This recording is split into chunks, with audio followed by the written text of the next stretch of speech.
Hello, Todd Rampe here. Today is April 13th, 2026, and I'm about to take a Q's trade. So we are looking at my Option Station Pro, and I'm going to select the strike price based on the delta. In this case, the 612 has a 46 delta, and you can see the symbol in the matrix right here. Let me get rid of the Option Station Pro. We have our, let me change this to 10 contracts.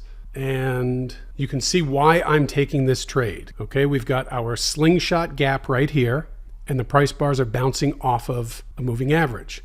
So I'm going to go over to buy market, click, I'm in, put my stop in, my $15 per contract stop. In this case, it's $150. I know my maximum risk. I'm going for 15%, in this case, exactly 14.95% because of the way the math is done.